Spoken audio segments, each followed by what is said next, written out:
Baik, assalamualaikum warahmatullahi wabarakatuh. Perkenalkan, nama saya Bagas Alkanaparo dengan NIM 2106608 dari Prodi PJK RUPI Fakultas EPOK. Baik, di sini saya akan menjelaskan tentang pengertian batasan dan urgensi mental imagery. Mental imagery merujuk kepada suatu proses mental yang terjadi ketika seseorang membayangkan suatu objek peristiwa atau pengalaman gerak tertentu melalui multimodalitas seperti visual, auditorial, kinestetik, dan lain-lain. Aktivitas yang dimaksud adalah latihan yang dikombinasikan dengan latihan gerak yang sebenarnya. Kerangka konseptual aplikatif where, when, what, why.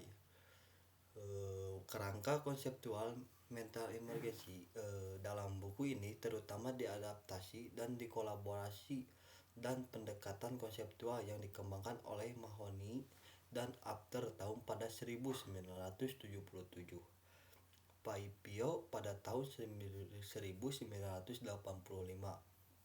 oleh Martin pada tahun 1997, Paley dan Walter pada tahun 1993, dan Chow pada tahun 2015. Point Bid and Gold pada tahun 2019, Land pada tahun 2008, dan Hidayat DKK pada tahun 2021 sampai 2023. Situasi olahraga menurut mental imagery dapat dilakukan dalam 3 situasi olahraga. Yang pertama situasi latihan, yang kedua pertandingan, yang ketiga rehabilitas. Pada situasi latihan, mental imagery dapat dilakukan sebelum dan atau sesudah latihan. Ada dua jenis dan dimensi mental imagery. Jenis mental imagery melibatkan suatu indera atau modalitas sensori.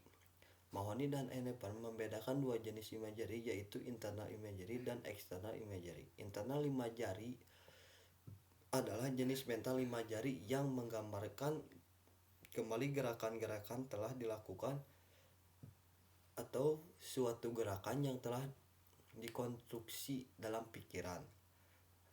Sebaliknya dengan external imagery, aktivitas utama adalah visual. Dimensi imagery, kedua jenis imagery terdiri atas dimensi ketajaman atau kejelasan, kemampuan pengandalian. Variabel determinan. Variabel internal adalah variabel yang melekat pada diri setiap atlet atau variabel yang bersumber dari individu yang melakukan mental imagery. Variabel eksternal adalah kondisi atau lingkungan di luar individu, terdiri dari subvariabel karakteristik, latihan, dan hakikat tugas. Program intervensi secara umum, program latihan mental di negeri dibangun oleh tempat tahapan proses itu. Pertama, tahapan pemahaman, kedua pengukuran, ketiga latihan imagery, dasar latihan imagery sebenarnya. Cukup sekian dari saya. Wassalamualaikum warahmatullahi wabarakatuh.